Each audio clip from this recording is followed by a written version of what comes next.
March 23, 1944. Reich Ministry of Armaments and War Production, Berlin. The folder marked Geheim, nur für den Minister, secret for the minister only, lay unopened on Albert Speer's mahogany desk, its contents about to shatter the last illusions of the Third Reich's leadership. Inside, meticulously compiled by what remained of German intelligence services after the Abwehr's dissolution, were production figures that would fundamentally alter Nazi Germany's understanding of its position in the war. The disparity was so vast that I initially assumed our intelligence had made a decimal error. They had not. Through the tall windows of his ministry, Speer could see the bomb-damaged streets of Berlin, where workers cleared rubble from the latest Allied raid. German factories, despite his remarkable production increases, were on track to produce 39,807 aircraft in 1944, a number he had presented to Hitler with pride just weeks earlier. The Americans alone, not counting British or Soviet production, would manufacture 96,000, nearly 2.5 times that number. But the folder contained more than statistics. Intercepted communications, neutral country intelligence reports, and reconnaissance photographs revealed something that contradicted every assumption Nazi leadership had made about American industrial capacity. The United States wasn't straining to produce these aircraft. They were accomplishing it while simultaneously building ships, tanks, trucks, and ammunition in quantities that defied comprehension. The war's outcome was being determined not on battlefields, but in factory production reports that would soon force even the most fanatical Nazis to confront an immutable truth. They had challenged an industrial power they never truly understood. Albert Speer had become the miracle worker of German war production. Taking control of armaments production on February 8, 1942, after Fritz Tott's death in a mysterious plane crash, he had increased German war production by 300% despite Allied bombing. Hitler called him the genius of organization. Goebbels praised him as the man who made the impossible possible. At 39, he was the youngest minister in the Reich, architect turned armaments wizard, the technocrat who had seemingly defied economic laws. His reforms were revolutionary by German standards. He introduced single-shift specialized production, standardized components, and reduced the number of aircraft types from 42 to just 5 main models. He wrestled control from competing Nazi fiefdoms, streamlined bureaucracy, and implemented mass production techniques learned, ironically, from studying American automotive methods in the 1920s. By late 1943, Speer had reason for confidence. German ammunition production had increased 5-fold, tank production had quadrupled, aircraft production had tripled. Despite the combined bomber offensive reducing German cities to rubble, his dispersed production system kept weapons flowing to the Wehrmacht. He had proven that rational organization could overcome material disadvantages. But in early 1944, intelligence reports began arriving that challenged this confidence. The numbers seemed impossible, the claims absurd. America, German propaganda insisted, was a nation of jazz musicians and Hollywood actors, weakened by racial mixing and democratic inefficiency. How could such a nation produce weapons in quantities that dwarfed the combined output of the German Reich? The awakening began in January 1944, when Luftwaffe intelligence intercepted and decoded American production reports meant for Soviet allies through Lend-Lease shipments. General Adolf Galland, Inspector General of Fighter Forces, would later discuss these findings with Speer at a series of meetings throughout 1944.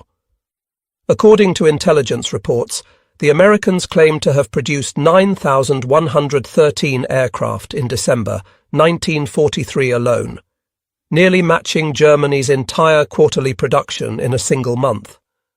Speer initially dismissed the figures as propaganda meant to demoralize German intelligence, but supporting evidence arrived from multiple sources: reconnaissance photographs from neutral Swedish businessmen showing endless rows of B-24 Liberators at Willow Run, Michigan. The Swedish source, an engineer who had toured the facility before America entered the war, provided detailed observations. The factory is 2/3 of a mile long, a quarter-mile wide, the report read. By April 1944, they achieved production of one completed 4-engine bomber every 63 minutes. They operate 2 9-hour shifts, 6 days a week. Simple arithmetic, nearly 650 bombers monthly from this single facility. Speer studied the photographs with a magnifying glass. The images showed not just completed aircraft, but the assembly process itself, a revolutionary production line where the plane moved through fixed stations rather than workers moving to stationary aircraft. It was Henry Ford's automotive revolution applied to aviation. With the Abwehr being absorbed into the SS in February 1944, Speer relied increasingly on alternative intelligence sources. The task of assessing American production fell to various departments within his ministry, working with what remained of military intelligence. Swiss businessmen who maintained commercial relationships with American companies provided production statistics from annual reports. Spanish diplomats in Washington forwarded American newspapers that brazenly published production figures. Portuguese merchants reported on American shipping observed in Atlantic ports. The most valuable intelligence came from Japanese naval attachés in Berlin. Throughout 1944, Japanese intelligence shared information gathered from their embassies in Argentina and Chile. American aircraft were arriving in massive quantities at South American training bases, 500 aircraft per month to Brazil alone, purely for training purposes. Swedish intelligence was particularly detailed. Sweden's ball-bearing giant SKF had factories in America and provided neutral Swedish executives with tours of American plants. These executives, maintaining Sweden's precarious neutrality, shared information with both sides. One report described the Pratt & Whitney engine plant in East Hartford, Connecticut. Production of 1,000 engines weekly. Testing facilities run continuously. The factory employs 40,000 workers, including 11,000 women. Parking lots contain approximately 15,000 automobiles, workers' personal vehicles. In his office in March 1944, Speer spread the intelligence reports across his conference table. His deputy for fighter production, Carl Otto Sauer, stood beside him, calculator in hand, verifying the figures.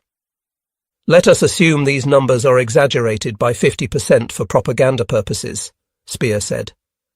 "Even then," Sauer replied, "they would be producing 48,000 aircraft annually, still more than our total production." But the evidence suggested no exaggeration.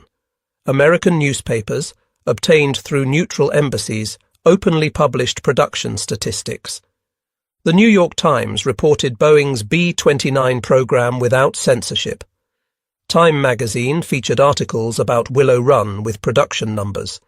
Life magazine published photographs of assembly lines with visible serial numbers that German intelligence could track.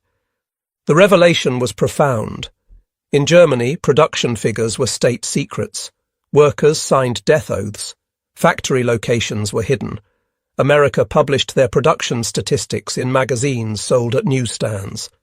The intelligence file on Willow Run became central to understanding American capacity. Built by Ford Motor Company in 1941, the facility represented everything German production was not. The main building covered 3.5 million square feet, larger than the entire Messerschmitt complex at Augsburg.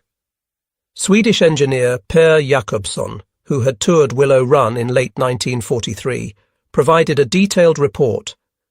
The facility employs 42,000 workers, including 35% women. Workers remain stationary while the aircraft moves past them on an automated conveyor system. Training time for new workers, 3 weeks average. By April 1944, production reaches 453 aircraft in 468 hours, one B-24 every 63 minutes. Speer compared this to German aircraft production. The Messerschmitt Bf-109, Germany's primary fighter, required 4,000 man-hours to produce. Workers were skilled craftsmen who assembled entire sections. Training time averaged 6 months. At Willow Run, each B-24 required approximately 1,225 man-hours in final assembly. Despite being a 4-engine bomber 5 times the weight of a Bf-109, it required less than one-third the labour.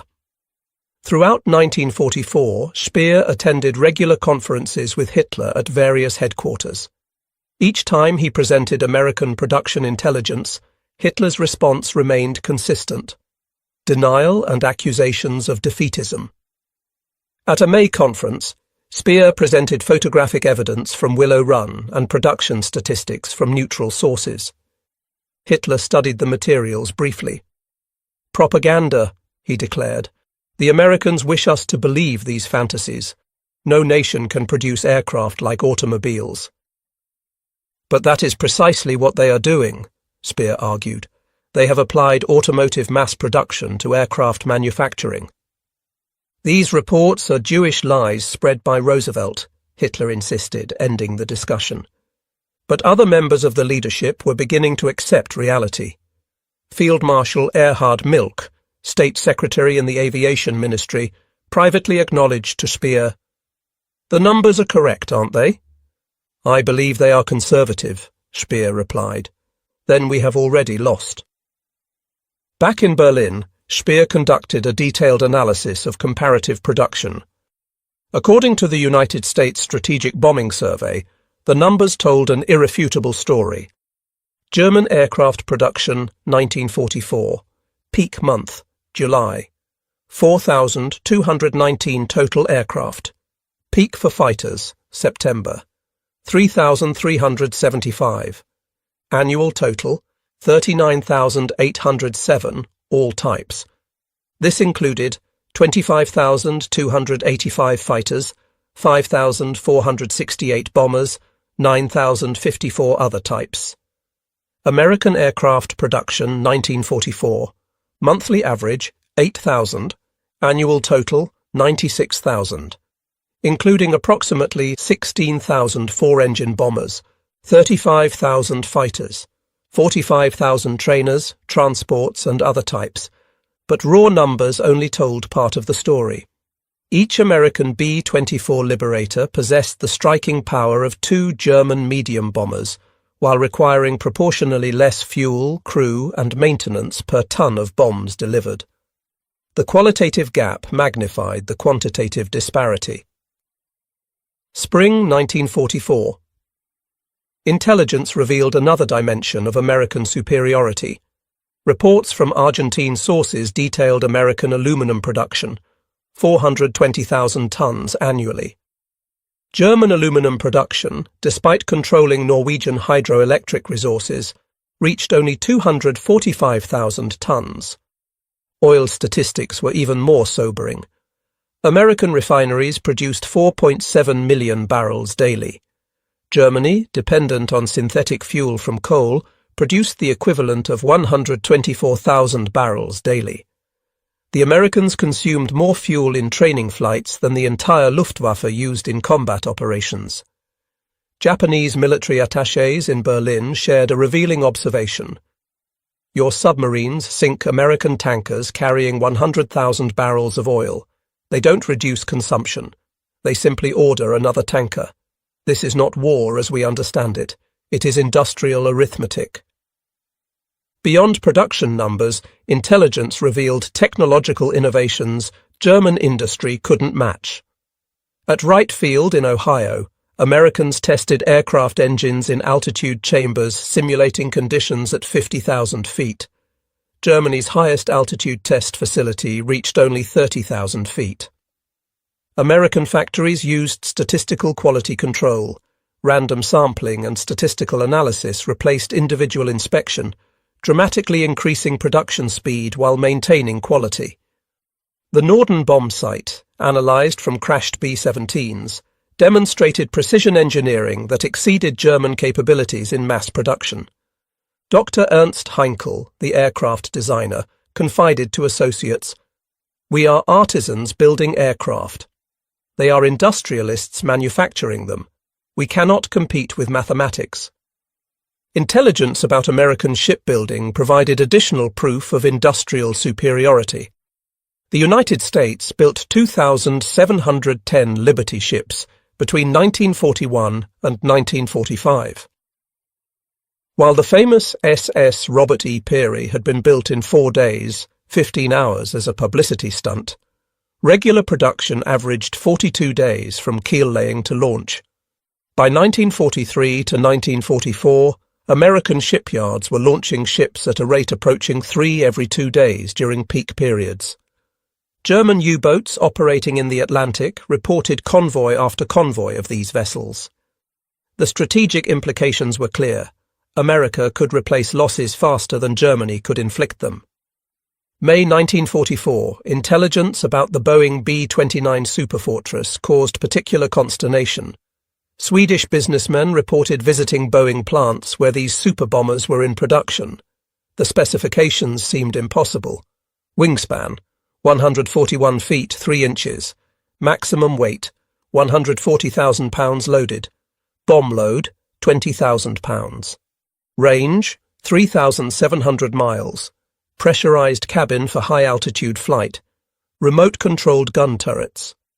Production had begun in 1943, with 3,970 B-29s ultimately built across 4 facilities. Germany's most advanced bomber project, the Heinkel He 277, remained a paper design. The B-29 was in mass production, with hundreds already delivered to training units. When presented with photographic evidence, Goering reportedly declared, "Nobody can build such aircraft in quantity." But Galland and other realistic officers knew better. As Galland would write in his memoirs, this was not bluff, it was industrial reality. Captured American airmen inadvertently provided intelligence confirming production superiority. Their interrogations revealed another devastating gap: pilot training. American pilots received 250 to 400 hours of flight training before combat assignment. Primary training, 60 hours. Basic training, 70 hours. Advanced training, 50 to 75 hours. Transition training, 75 to 170 hours. German fighter pilots in 1944 entered combat with an average of 112 hours, reduced from 160 hours earlier in the year. By 1945, this would drop to just 50 hours. Fuel shortages meant many never flew their assigned aircraft until their first combat mission. Technical Sergeant William Barnes, a B-17 crew chief captured after his bomber was shot down, provided revealing information during interrogation. We were losing about 60 bombers a month over Germany. Boeing alone was building 140 monthly. We had more bombers than trained crews. June 1944's D-Day invasion demonstrated American material superiority on an unprecedented scale. Over 5,000 ships, 11,000 aircraft, 150,000 men in the first wave. Yet Hitler insisted this represented America's maximum effort, unsustainable. Speer knew better. Intelligence from Argentina reported American shipyards launching new Essex-class aircraft carriers regularly. Each carrier required 27,000 tons of steel and carried 90 to 100 aircraft. Germany's single aircraft carrier, Graf Zeppelin, remained incomplete after 6 years of construction. Dr. Karl Krauch, chairman of IG Farben's supervisory board, reported through Swiss contacts that Americans produced 800,000 tons of synthetic rubber annually versus Germany's 120,000 tons. They have solved the butadiene production problem that limited our output. They share technology. We guard secrets. They multiply efficiency through cooperation. July 1944. Reconnaissance photographs of Detroit's industrial complex showed concentration exceeding the entire Ruhr Valley. Willow Run, 1,600 acres. Ford River Rouge, 2,000 acres. Chrysler Tank Arsenal, 1,100 acres. General Motors facilities, 5,000 plus acres combined. Photo interpreters identified hundreds of large factory buildings, thousands of vehicles in parking lots, dozens of power plants, and rail yards handling 1,000-plus freight cars daily. August 1944 marked both the peak of German aircraft production and Speer's complete acceptance of defeat's inevitability. A comprehensive intelligence summary presented the stark reality.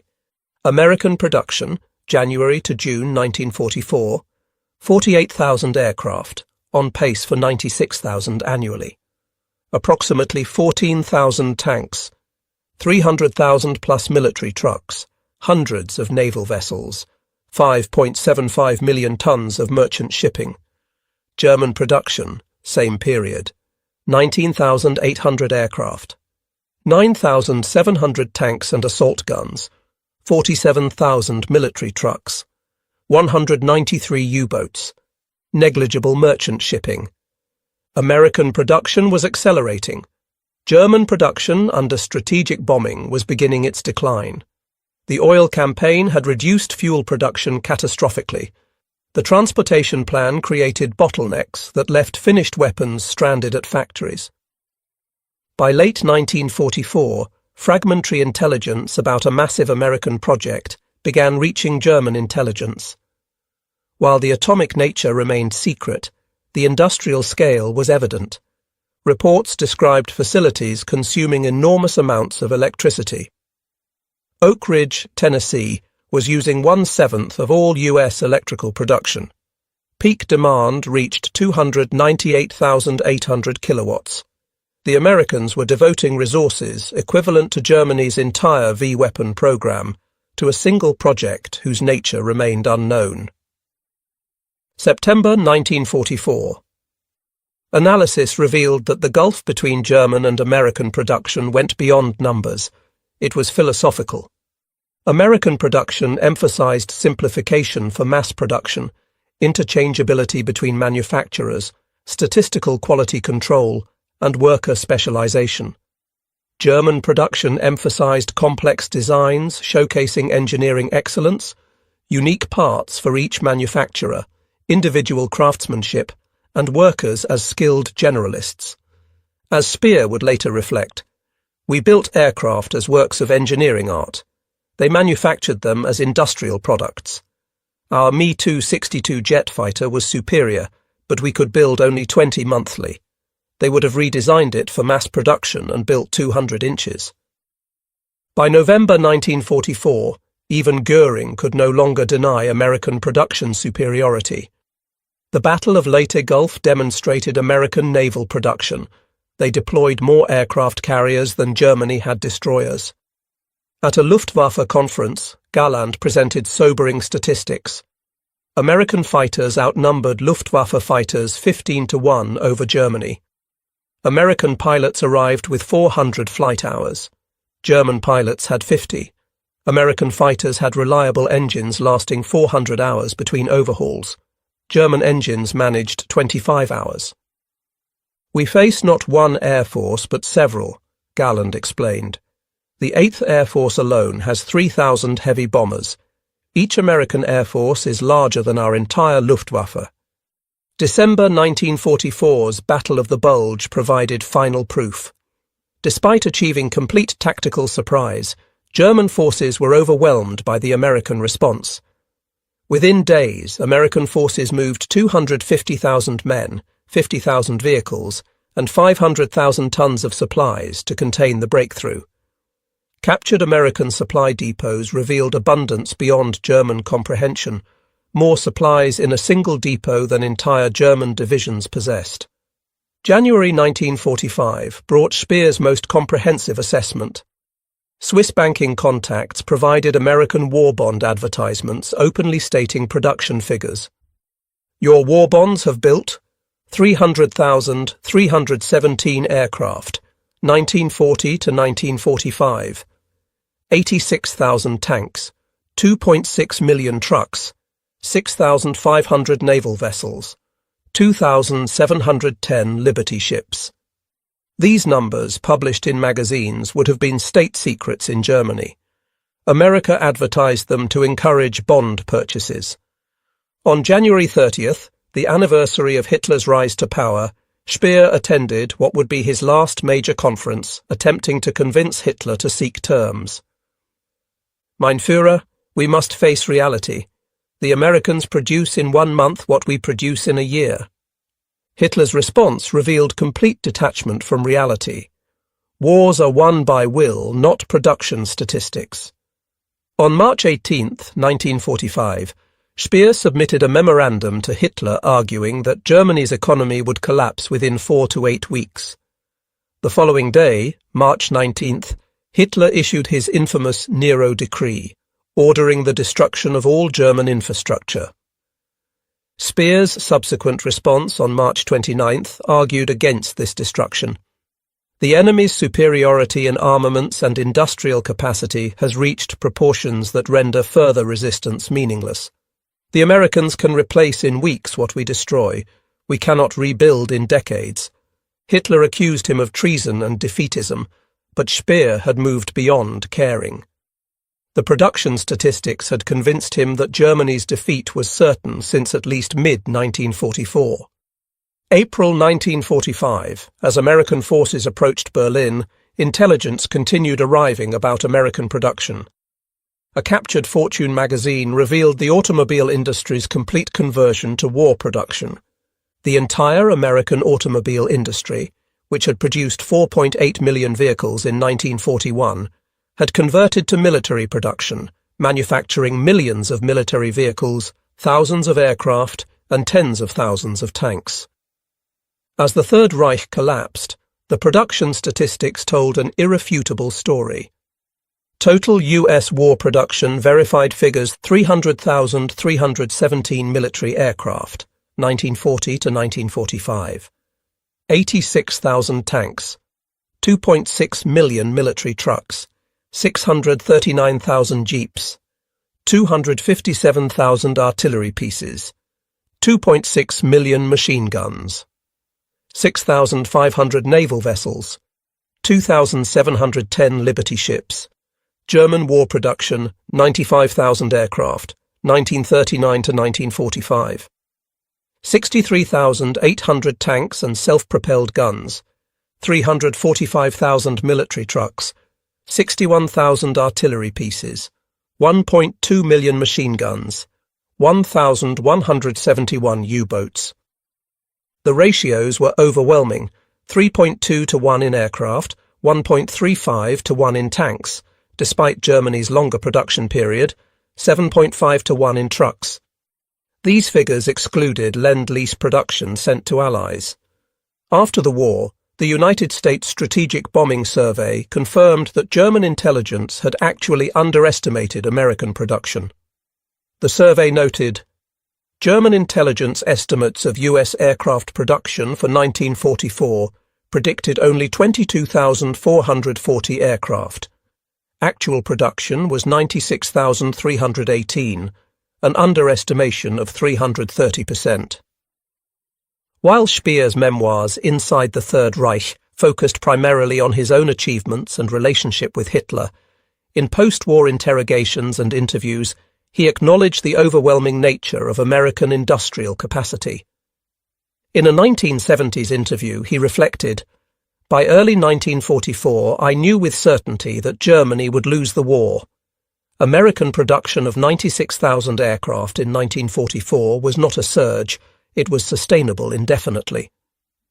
Other German leaders corroborated this recognition. Field Marshal Erhard Milch testified, When I learned America produced 9,000 aircraft in a single month, I knew the war was lost. Admiral Karl Dönitz testified, When intelligence reported Americans building escort carriers faster than we could build submarines, I knew the Battle of the Atlantic was lost.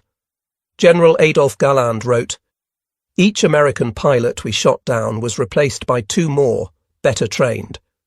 We faced not an enemy, but an avalanche. American technological advantages multiplied their numerical superiority. The proximity fuse increased anti-aircraft effectiveness by 700%. America produced 22 million. Germany never developed the technology. American radar development proceeded on multiple tracks simultaneously, mass-producing thousands of units, while German radar remained handcrafted in hundreds. The turbocharger gave American fighters decisive altitude advantage. General Electric produced 300,000 during the war. German attempts to copy captured units failed. They lacked the metallurgy for mass production. The economic disparity made German victory impossible. In 1944, America's gross national product was $210 billion versus Germany's $45 billion. America devoted 45% to war production, Germany 65%. Yet American war production exceeded Germany's total GNP. As historians would later note, America could lose Germany's entire annual production in a single battle and continue fighting. They could afford waste that would have crippled the German economy.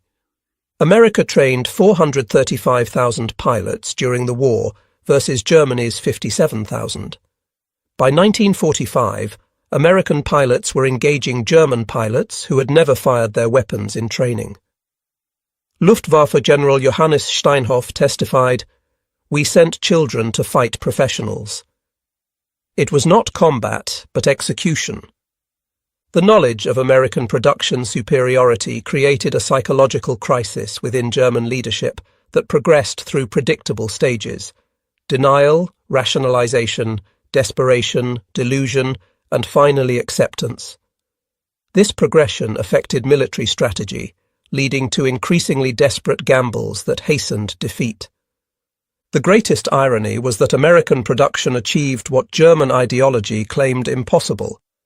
Racial integration and gender equality in industry proved more efficient than Aryan supremacy. American factories employed diverse workforces, voluntarily achieving more than German forced labor.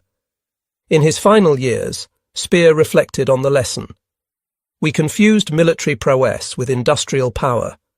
We believed racial ideology could overcome numerical reality. We thought will could defeat production. Every assumption proved false. When I learned they produced 96,000 aircraft in 1944, I knew not just that we would lose, but that we had already lost. The war continued for another year, but the outcome had already been determined. World War II was not won on the beaches of Normandy or in the ruins of Berlin. It was won in the factories of Detroit, the shipyards of California, the aircraft plants of Seattle. It was won by workers who never saw combat, but whose industrial might made victory inevitable. Germany challenged the world's greatest industrial power with ideology and courage. We learned that in modern warfare, production is strategy, logistics is tactics, and industrial capacity is victory. The Americans understood this from the beginning. We learned it too late. Speer's recognition of American production superiority marked the moment when rational German leadership understood the war's outcome was predetermined. The 96,000 aircraft produced in 1944 were not just machines, but manifestations of an industrial system achieving unprecedented efficiency. Each B-24 rolling off Willow Run's assembly line every 63 minutes represented the systematic superiority of democratic industrial organization over totalitarian control. The production war proved that in modern industrial warfare, the factory floor is as decisive as the battlefield. When Albert Speer saw that America produced 96,000 aircraft in 1944, he saw the future, a future where German defeat was certain. The transformation of American industry from consumer goods to weapons of war represented the greatest concentration of industrial power in human history. Against this reality, the Third Reich never stood a chance. The story of Albert Speer's recognition of American production superiority is ultimately a testament to the decisive power of industrial democracy. In 1944, that nation was undeniably, overwhelmingly, and insurmountably the United States of America. The 96,000 aircraft produced that year were not just symbols of American might. They were the proof that totalitarian ambition would always fall before democratic industrial capacity.